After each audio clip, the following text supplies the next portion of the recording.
et messieurs, merci d'être déjà au rendez-vous. Décryptage, votre émission qui décode, qui déchiffre, qui éclaire sur un thème donné à partir de sketchs et des apports. Décryptage, une émission qui met la lumière sur des interrogations qui taraudent votre esprit. Jésus-Christ n'est pas la religion. Jésus-Christ n'est pas la religion. Écoutez, si tu ne pries pas, tu as quelle âme encore? Vous êtes allé forniquer. Peut-être c'est à cause de ce seul péché. La solution, c'est la repentance et la foi en Jésus-Christ de Nazareth. Décryptage, c'est sur la télé évangélique. Prenez le rendez-vous tous les mercredis à 17h30 et les samedis à 21h.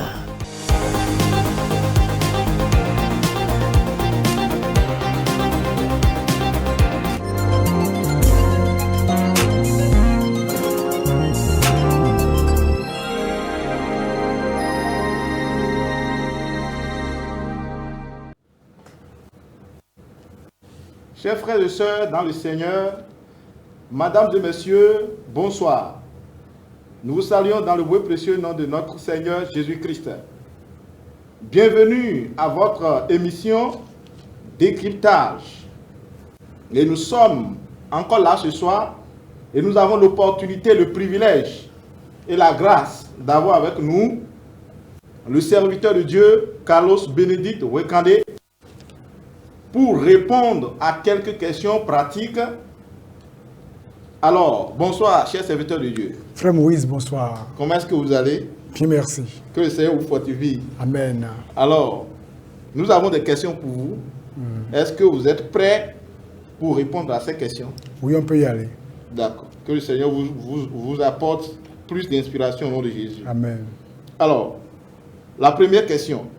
Avec tout ce qui se passe aujourd'hui, est-ce qu'un chrétien peut vivre sans s'inquiéter?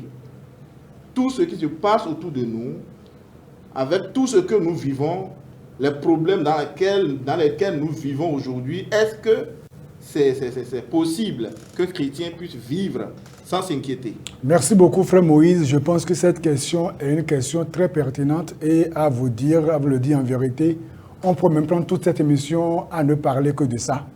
Et quand j'en parle, c'est avec beaucoup d'émotions et de peine et de douleur. Parce que bon nombre de chrétiens aujourd'hui, il y a beaucoup de chrétiens qui végètent malheureusement dans l'inquiétude. Alors quand on demande, est-ce qu'on peut vivre sans s'inquiéter avec tout ce qui se passe dans ce monde? Frère Moïse, j'aimerais demander, est-ce que le bruit de la mer empêche les poissons de dormir? Jamais. Malgré les bruits de la mer, les poissons dorment toujours. Et j'aimerais aussi vous demander, est-ce que quelqu'un peut volontairement prendre du poison et boire? C'est-à-dire que, ou à le dire autrement, est-ce qu'on peut vivre dans ce monde sans s'empoisonner? Est-ce qu'on peut vivre dans ce monde sans s'empoisonner? Est-ce que c'est possible qu'un homme puisse vivre dans ce monde sans s'empoisonner? C'est pas possible. C'est pas possible? C'est bien sûr possible. Que quelqu'un je demande, est-ce que quelqu'un peut dans ce monde, vivre dans ce monde sans s'empoisonner? Pas du poison, hein, s'empoisonner, prendre du poison. Vous et moi, jusque-là, on ne va plus du poison. Et on n'en prendra pas. Ça veut dire qu'on peut bel et bien vivre dans ce monde sans prendre du poison. Oui, bien sûr. Voilà. Donc, ça peut vous dire que l'inquiétude aujourd'hui, ou du moins l'inquiétude est pire que du poison. Le poison est mortel. Quand on prend le poison, eh bien on meurt. Donc, le poison est mortel, mais l'inquiétude est pire que le poison. C'est pour dire que quelqu'un qui se livre à l'inquiétude, cette personne est en train d'empoisonner son âme, empoisonner sa vie spirituelle, empoisonner sa destinée, et ce, volontairement. Mais lorsqu'on vient dans les Écritures, il n'y a rien que le Seigneur nous ait dit qui soit impossible. Quand le Seigneur dit « fuyez l'impudicité », c'est que la grâce pour fuir est réellement disponible. Et dans Matthieu chapitre 6, au verset 34, la Bible nous dit « Ne vous inquiétez donc pas du lendemain ». D'abord, c'est quoi l'inquiétude? L'inquiétude, c'est la peur de l'incertitude. Une chose dont on n'est pas certain, ou du moins c'est la peur de l'inconnu. La peur de l'incertitude, la peur de l'inconnu, ce qu'on ne connaît pas encore. Que sera mon lendemain? Je suis malade. Alors cette maladie, quelle tournure va-t-elle prendre? Ne sachant pas la tournure que ça peut prendre, donc la peur de l'inconnu, la peur de l'incertitude, ça pose plusieurs fois quoi donc à s'inquiéter. Que serai-je demain? Demain, que vais-je manger?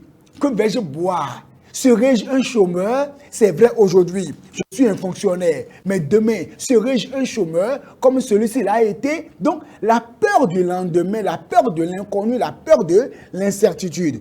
Mais le Seigneur nous dit ici, ne vous inquiétez donc pas du lendemain, car le lendemain aura soin de lui-même, et qu'à chaque jour suffit sa peine. À le dire autrement, frère Moïse, chaque jour a une peine. Et il n'y a pas un jour qui puisse arriver sans qu'il y ait un défi à relever. Et ce sont les défis, bien sûr, qui nous poussent à toujours avoir les genoux fléchis devant Dieu et à toujours dépendre de Dieu. Imaginez un monde sans défi. Imaginez un monde sans difficulté. Qui va encore dire qu'il va prendre son temps pour prier Dieu? Beaucoup vont se foutre de Dieu. Oui ou non? Donc, ne vous inquiétez pas du lendemain, car le lendemain aura soin de lui-même. À chaque jour suffit sa peine. Et au verset 27, il dit, qui de vous, par ses inquiétudes, peut ajouter une coudée à la durée de sa vie? Parce que l'inquiétude ne nous fait pas entrer dans la solution, mais au contraire, l'inquiétude, la peur de l'inconnu, finit par attirer ce que nous craignons. Celui qui a peur et qui craint que cette maladie puisse dégénérer, cette peur va finalement l'empêcher de prier, va complètement détruire sa vie spirituelle et donc finalement attirer ce qu'il craint. Donc, il n'y a pas à s'inquiéter, il y a simplement à mettre sa foi en Dieu et à prendre Dieu au mot. Donc, moi je dis bel et bien que nous pouvons vivre sans nous inquiéter aujourd'hui et réellement accomplir la parole de Dieu qui dit « Ne vous inquiétez pas du lendemain, car le lendemain aura soin de lui-même. » Merci beaucoup, chers serviteurs de Dieu. Donc, si nous comprenons bien, un chrétien ou bien en tant que chrétien, nous pouvons vivre dans ce monde sans bien sûr s'inquiéter. Bien sûr, sans s'inquiéter. Sans s'inquiéter. Ce n'est pas que... c'est-à-dire que tu as ta vie, tu as ton âme, tu as ton esprit focalisé sur le Seigneur et tu sais que le Seigneur est au contrôle de tout ce qui se passe. Parce que tu es enfant de Dieu. Parce qu'en t'inquiétant, tu ne peux rien changer. En t'inquiétant, tu ne peux rien apporter comme solution. Pourquoi alors s'inquiéter? Le Seigneur dit, déchargez-vous sur lui de tous vos fardeaux, car il prend soin de vous. Donc pour dire qu'on a simplement à avoir une foi de bébé, à avoir une foi d'un enfant, à croire en Dieu et à savoir que Dieu est au contrôle. L'enfant qui se lève le matin ne craint rien. Il sait qu'il va manger, il n'a pas peur de ça. Par conséquent, ayons simplement foi en Dieu, croyons que Dieu est au contrôle de tout et seulement laissons notre âme en ses mains. Ayons foi en Dieu et laissons-lui toutes choses. Amen. Et Hébreux chapitre 11 dit bien sûr que sans la foi, il est impossible de lui être agréable. Parce que celui qui est inquiet a déjà perdu la foi. Il n'a plus foi en la parole de Dieu. Il doute de la parole de Dieu. Est-ce que Dieu peut le faire? Dieu peut-il me guérir? Il doute de la parole de Dieu. Donc c'est quoi alors, serviteur de Dieu? Qu'est-ce qui est à la base souvent de l'inquiétude? Ce qui est à la base de l'inquiétude, c'est lorsque c'est les regards. Les regards.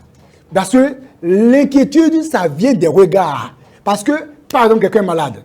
D'accord? Et cette personne voit comment d'autres sont morts sous ses yeux. Et quand il voit ça, automatiquement, il y a une peur qui le saisit. Et il est inquiet. Il se demande, moi-même donc, vais-je finir comme ça? Faites-moi comprendre un peu là. L'inquiétude naît donc des regards de ce qu'on voit et de ce qu'on entend aussi. Parce que ce que tu entends peut nourrir en toi l'inquiétude. C'est pour cela qu'il faut parfois se dissocier de ces personnes incrédules qui sont remplies de négativité. Par exemple, quelqu'un maintenant est malade, et la personne, au lieu d'aller prendre son temps pour lire la parole de Dieu, elle va sur Internet pour aller fouiller quand on souffre de ce mal, comment on finit? Quels sont les cas les plus dangereux de la maladie? Au lieu de chercher à lire la parole de Dieu et à mettre sa foi dans la parole de Dieu, cette personne, au contraire, va plutôt voir, eh bien, la maladie, va sonder la maladie, va scruter la maladie, va sur Internet, va voir comment les gens sont morts, et ce n'est que ça qu'il fait. À force de regarder, à force d'entendre, à force de voir, ça va mettre en lui quoi? L'inquiétude et donc briser sa vie de prière et casser sa relation avec Dieu et finalement, ce qu'il crée va lui arriver. Merci beaucoup, chers serviteurs de Dieu, que le Seigneur vous bénisse pour cette question. Alors, dites-nous très rapidement quel est le remède à l'inquiétude. Le remède à l'inquiétude, c'est d'abord d'être sûr qu'on est enfant de Dieu. Parce qu'un païen ne peut pas dire qu'il va vivre sans s'inquiéter. Parce que c'est Christ qui est notre appui.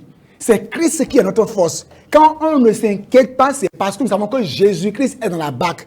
Les disciples s'inquiétaient dans la barque, mais pendant qu'il y avait la tempête. Mais Jésus était là. Jésus était là. C'est que tant que Jésus est là, rien ne peut leur arriver. Tant que Christ est là, rien ne peut leur arriver. Donc, comprendre que Jésus est dans la barque, et par conséquent, s'il est dans la barque, je suis sûr que rien de mal ne m'arrivera. Autre chose, il faut comprendre que les défis font partie inhérente à la vie. Ça veut dire quoi? Il faut comprendre que dans ce monde, il n'y a pas une phase où il n'y aura pas de défis. Les défis seront toujours là. Si un défi est réglé, un autre va se venir. Donc, ne pas penser qu'il y aura un moment où il n'y aura plus de défis. Et quand déjà en ton esprit, tu sais que dans ce monde où nous sommes, les défis font partie inhérente à la vie, eh bien, tu sauras que ta joie, ton bonheur ne sera pas conditionné par la résolution d'un défi. Par exemple, quelqu'un maintenant n'est pas marié. Et il se dit, vraiment, tant que je ne suis pas marié là, je serai toujours inquiet. Et il est inquiet, et finalement il se marie. Mais après le mariage, il y a encore d'autres défis. Il n'a pas d'enfant. Et maintenant, il est encore inquiet. Il va prendre toute sa vie à s'inquiéter. Parce qu'il n'y a pas une phase de la vie où il n'y aura pas de défis. Les défis seront toujours là. Oui ou non? Par conséquent, comprendre que les défis sont toujours là et ne pas conditionner son bonheur par la résolution des défis. À part cela, il faut être rempli de la parole de Dieu. Et il faut déclarer la parole de Dieu, que la parole de Dieu habite en nous de manière à nous saturer. Et on confesse la parole, on déclare la parole, on confesse les promesses de Dieu. Et c'est quand ton esprit, ton âme est saturé de la parole de Dieu que tu vas voir qu'il n'y aura pas de place pour que Satan vienne te souffler des choses dans ton esprit. Merci beaucoup. Alors, la parole a dit que la parole de Dieu habite abondamment parmi vous. Parmi vous, en vous, oui. Que le Seigneur vraiment bénisse l'homme de Dieu dans le nom de Jésus. Amen. Alors, compte tenu de notre temps, serviteur de Dieu, nous avons encore une autre question à vous poser. Nous avons une autre question ici. Bon, nous remarquons aujourd'hui que dans les foyers païens, c'est-à-dire les couples des païens, nous remarquons souvent que les couples prospèrent entre eux. C'est-à-dire, il y a la joie, il y a la paix, il y a l'harmonie, toutes ces choses existent dans le monde. Et jusqu'au point où les deux, c'est-à-dire les deux mariés, l'homme et la femme, ils vieillissent sans aucun problème. Mais tandis que du côté des chrétiens, il y a souvent des problèmes passés par là, jusque tu peux entendre que l'autre a pris, c'est-à-dire quelque chose pour assommer l'autre. Pourquoi ça arrive parfois de remarquer ces choses au niveau des chrétiens? Oui, il faut comprendre, frère Moïse, que chacun connaît son fondement. Chacun sait comment il a reçu le Seigneur et chacun peut dire comment il a prié et Dieu lui a révélé son homme de vie ou sa femme de vie. Tout commence d'abord par là.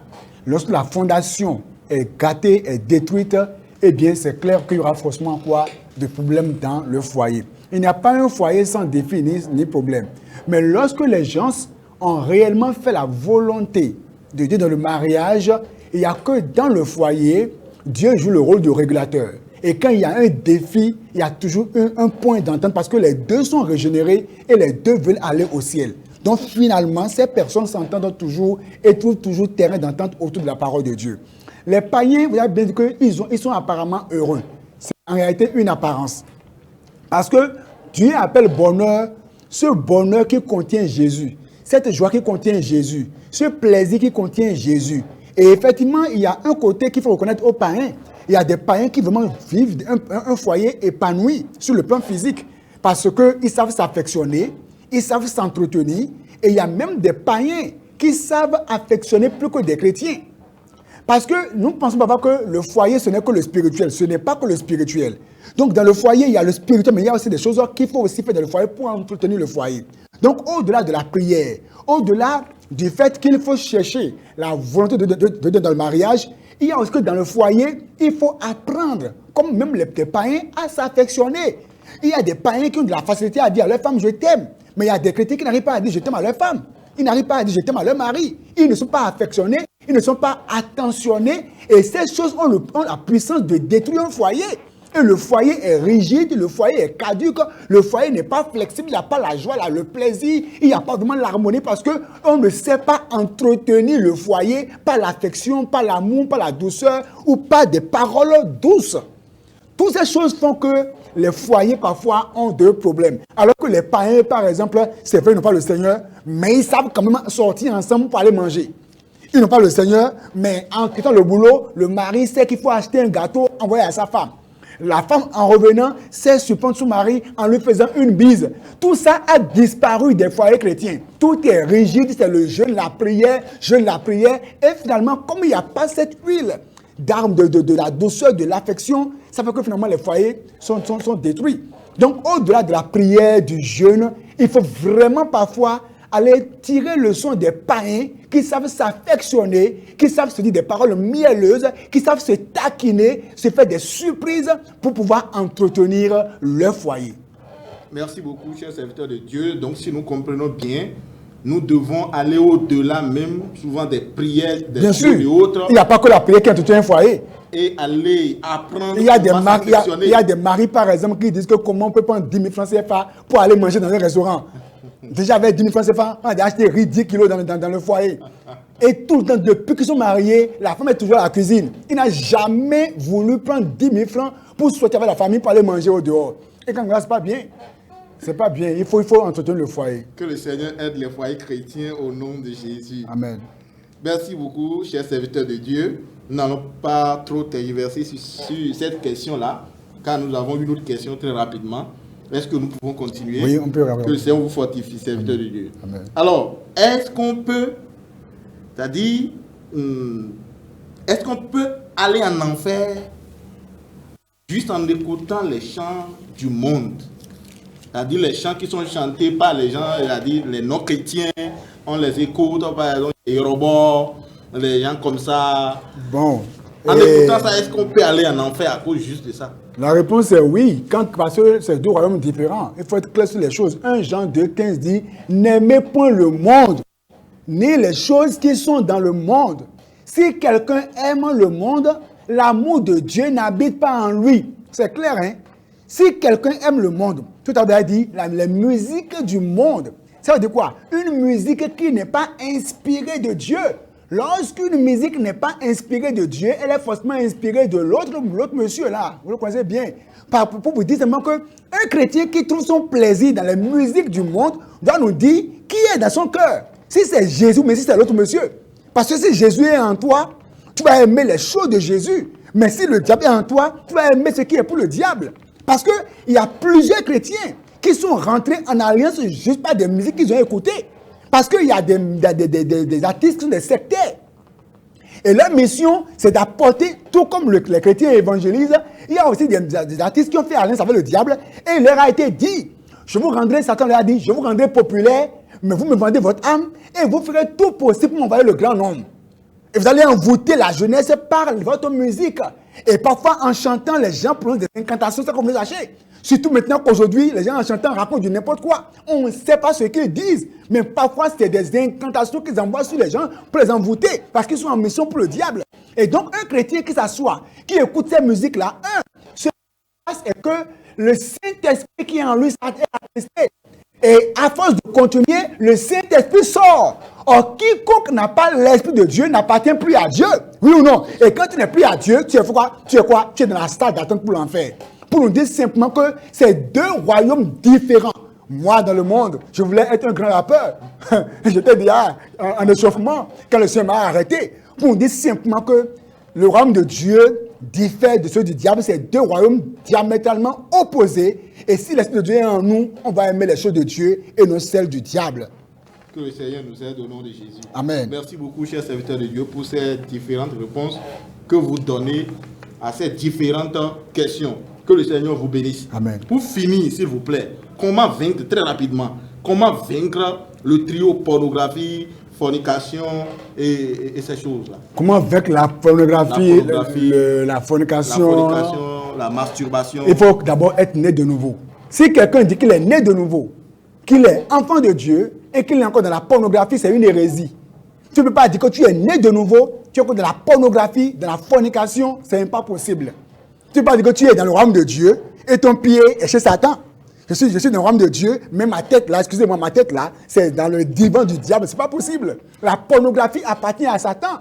La fornication est pour Satan. Et aujourd'hui, plusieurs personnes disent non, c'est ma petite amie. Au fait, ce n'est pas petite amie qu'on dit, on parle de partenaire de péché. C'est Satan qui a créé ces expressions-là pour diluer l'ampleur de la chose.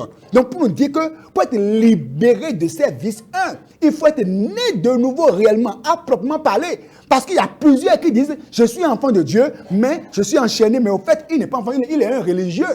Celui qui est enfant de Dieu reçoit, Jean 1,12, le pouvoir d'être enfant de Dieu et d'être libéré.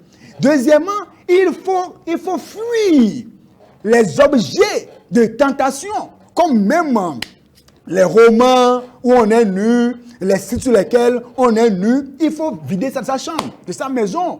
Il faut fuir les compagnons avec qui on ne pense qu'à ces choses, parce qu'il y a des amis avec qui quand tu es, ils ne vont que te pousser à des choses pareilles, des paroles grossières.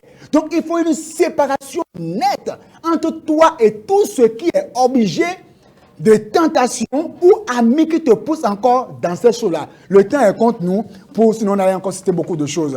Si quelqu'un veut de plus amples informations, il peut nous écrire pour qu'on puisse l'éclairer sur ça. Merci beaucoup, chers serviteurs de Dieu. Que le Seigneur vous bénisse abondamment. Amen. Pour toutes ces réponses que vous venez de donner, pour ces éclaircissements, que le Seigneur vous comble davantage au nom de Jésus. Amen. Alors, bien-aimés, frères et sœurs, mesdames et messieurs, c'est tout pour aujourd'hui et nous vous invitons à être encore au rendez-vous pour les fois prochaines.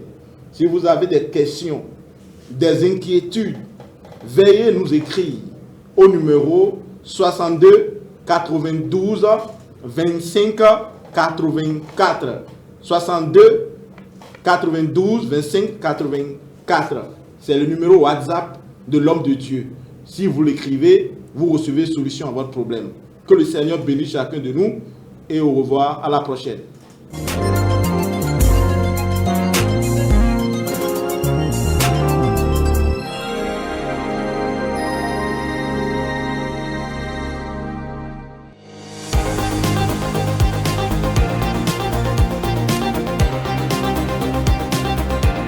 Mesdames et messieurs, merci d'être déjà au rendez-vous. Décryptage, votre émission qui décode, qui déchiffre, qui éclaire sur un thème donné à partir de sketchs et des apports. Décryptage, une émission qui met la lumière sur des interrogations qui taraudent votre esprit. Jésus-Christ n'est pas la religion.